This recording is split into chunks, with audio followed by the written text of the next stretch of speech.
People who commit terrorist acts, they don't just commit the act of violence. It's the idea of terrorizing other people by any means you can.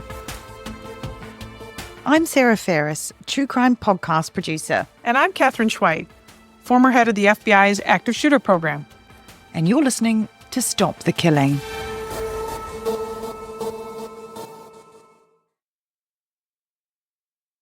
All right, Catherine, you were just firing at me some crazy stats, and I had to hit record. I want to give this to our lovely Patreons, because as we go to record this, how many days away are we from the elections? 1. My gosh, the temperature of the US, if it wasn't just climate change right now, it's set to boil, surely. It is. This is the lobster in the pot and you put it in when the water's cold. We are boiling, or frogs, or whatever the right term is, right? Slowly boiling frog. You're not slowly boiling anything. No, we are. This is a full roaring, rolling boil in the United States right now. So it's just really fun to be here. We're all glued outside. I can tell you that much. Everyone really? I spoke to a lawyer today about something completely different, just a business thing. And he was like, "Oh, you do podcasts?" And I said, "Oh," by the way, he's English. And he said, "Oh, where can I find your podcast? I need to listen to something that isn't the political rhetoric of the elections in the US." And here we are talking about politics. I know, but like it's consuming everybody. Yeah. I mean, no, I think that's true. You know what? Consuming. It's so spot on. I watch a bunch of television shows and here and there pieces of things, including some of our late night shows. We have these great late night comedians, and there's this guy on. I saw him the other night. I don't get to see it very often, and I flip it on, and he talks about politics as part of his comedy routine. And then he said he and his wife decided like weeks ago not to drink anymore. And they're not going to drink until they know for sure who is the next president of the United States. And so the guy who was talking to said, "Well, why?" And he said, "Because, I do politics as part of my jokes, and it's depressing enough that I don't need to have a drink of alcohol at night. It doesn't make it any better." So they, as a couple, decided to not have anything to drink until we know who the president is, which might be a lot of days, right? Yeah. It'll take a while before we know for sure, because the counts take a certain amount of time. Oh, it does. But anyway, I mean, elections aside, I can't remember what we were talking about beforehand, because now I'm just remembering all the terrible things that have come up on my I need you to I need you to calm down. Take a deep breath. Breathe in, breathe out. Breathe in, breathe out. Everybody, breathe in for a count of 3, breathe out for a count of 3. But here's what I wanted to talk to you about, that kind of election temperament and this arrest that occurred just recently in Arizona that I saw out of Tempe, Arizona, which is a cute little town. And I'm kind of pulling a little bit from the news world right here because, we'll see, but all the details. Police have arrested a guy suspected of shooting at the Democratic National Committee office over the last 2 months. So the DNC, which is, one of the two major parties here, Republican Party, Democratic National Party.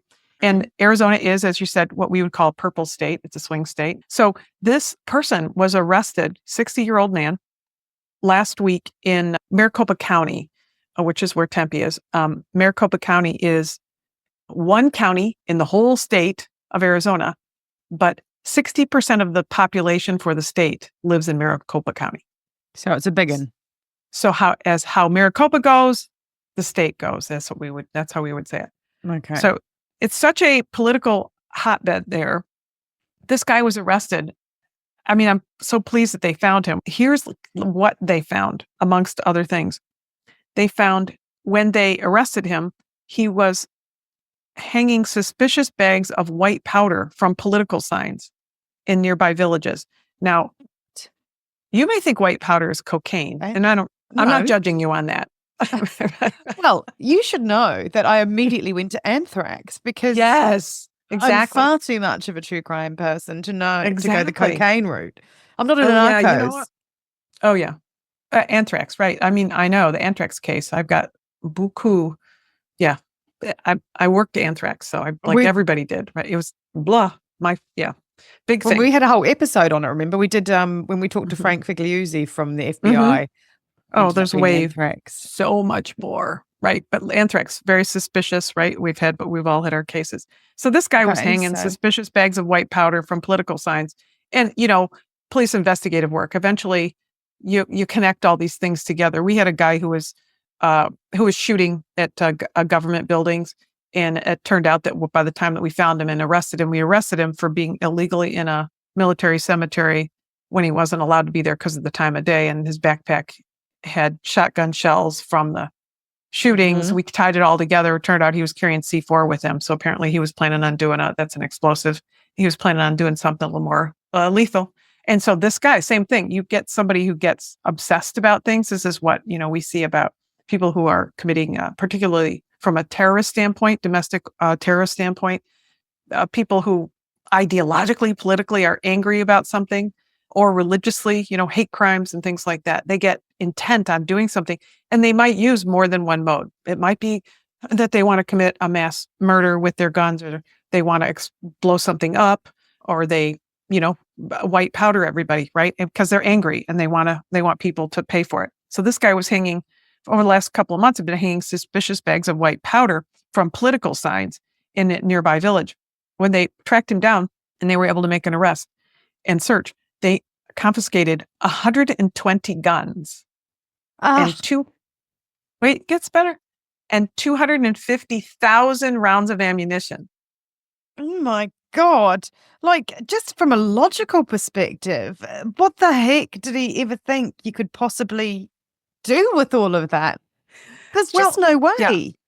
Yeah. It kind of makes you think that he, first of all, there's lots of different kinds of guns, right? So you could have a BB gun that shoots. He had all of them, really Catherine. Tiny. I think he had all of them.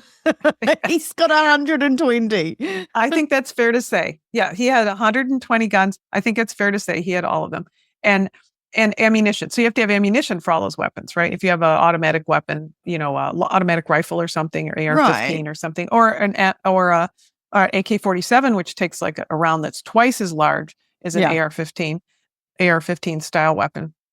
So he had a lot of ammunition. And I'll tell you, if I wanted to go out and buy a box of ammunition, 50 rounds for my handgun, because I wanted to just go to the range, and I stopped at a store and picked up a box of ammunition, it might be 20, 30, 40, 50 bucks. So imagine what this guy spent. So he's invested, and the guns aren't cheap. No, the guns aren't cheap. And one round for one of those more high-powered rifles is anywhere from 75 cents to $1.50. Wow. One round. Jeepers. So this guy spent a huge amount of money on ammunition. If I was his wife, I'd be pretty mad at him right now. But also, you can tell he clearly didn't use the cocaine, because that would have just upped it even more. Exactly. What's his budget? Clearly it wasn't. Yeah, exactly. Clearly it wasn't, or he was selling. I don't know. But also, can I just go back to the white powder? Because I can't understand. So why would you put white powder? He's putting packages. That seems really indiscriminate as well. How would that just be a thing? What's he aiming for there? Because anthrax has to hit the air, right? I mean, anthrax is it's a complicated crime. It has to be aerosoled, that's the term. That's aerosol, the term. right? Aerosol. And it also has to be, right, it has to be it has to be fine enough to be able to be ingested and things like that, right? So this is terrorism, domestic terrorism, right? It's the idea of terrorizing people. Think of the root word, terrorizing people. People who commit terrorist acts, they don't just commit the act of violence. Their intent is to terrorize people. Yeah. So that's a scare tactic. He's hanging white powder to scare people, right? And if he shot at the Democratic National Committee office, so I'm taking a stretch here because I don't have the facts. I haven't interviewed him, but I'm guessing he's a Republican. And not picking on a political party, just saying. You say that, but he might not be. But he might not be, right? But if he was a Republican, if he was hanging them on Republican signs, it might be to keep people away from stealing the signs. If he's hanging them on Democratic signs, it might be to scare the people who are putting up their signs.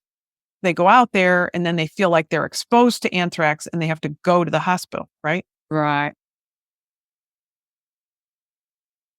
So let me tell you some other fun things about what this guy did. This guy was all in.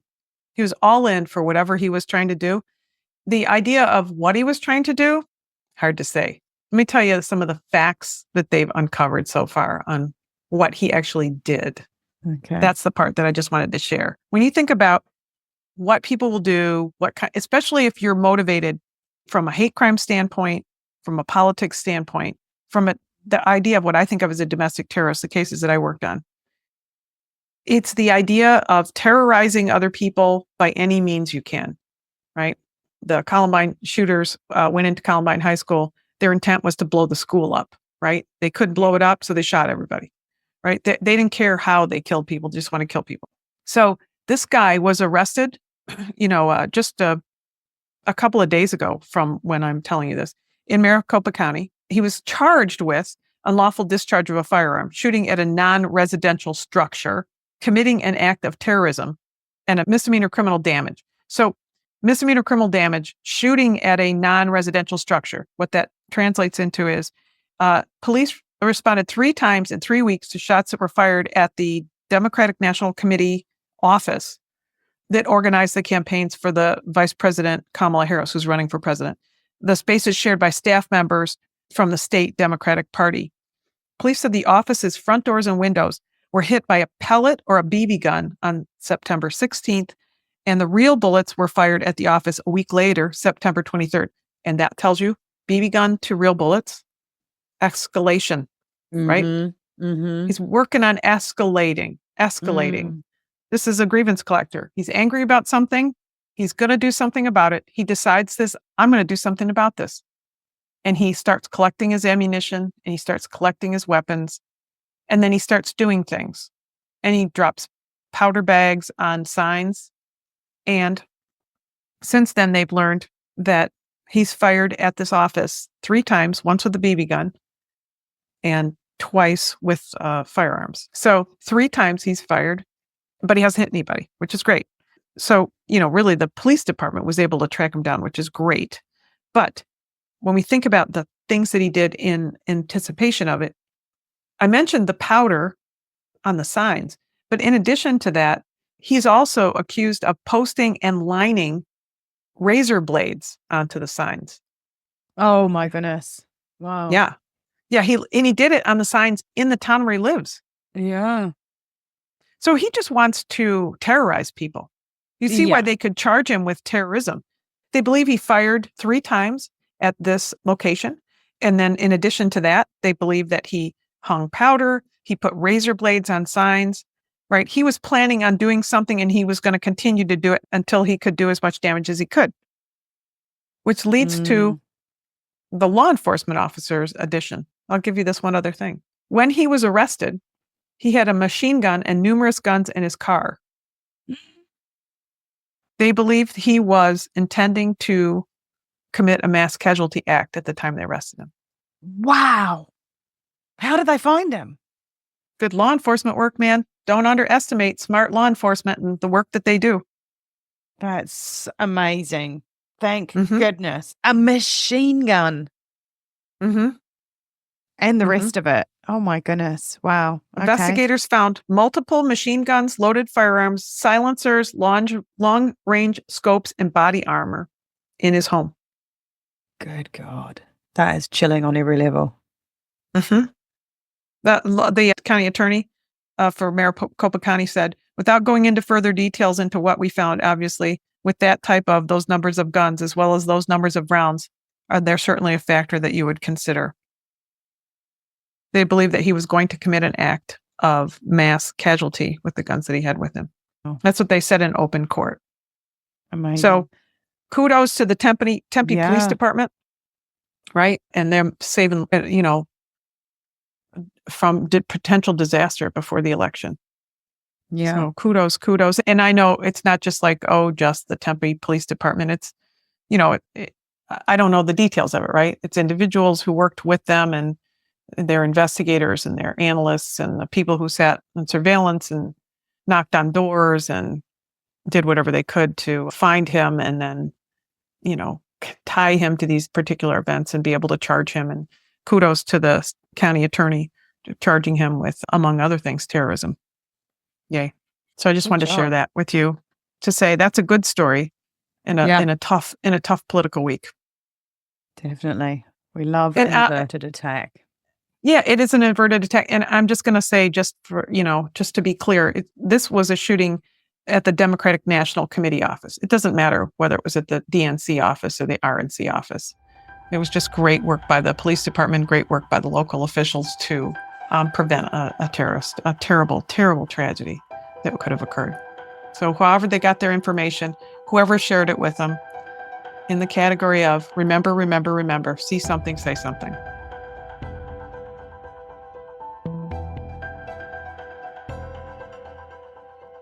Thank you for joining us on Stop the Killing. Remember, these conversations aren't just important, they're necessary.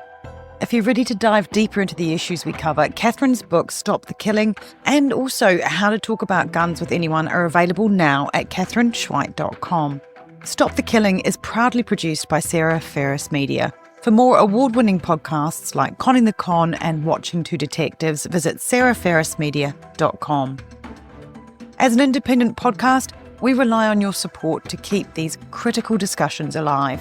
If you value our work, please consider supporting us on patreon.com/stopthekilling or by simply subscribing on Apple Podcasts now. Not only will you help us to continue this mission, but you'll also get early access to ad-free episodes and exclusive content that takes a deeper look into unfolding incidents. And don't forget, Stop the Killing is a team effort. You can make a difference by leaving a review on Apple and sharing this podcast with others. Together, we can keep pushing these conversations forward. Thank you for being part of this journey. Stay safe, stay informed, and let's continue to stop the killing.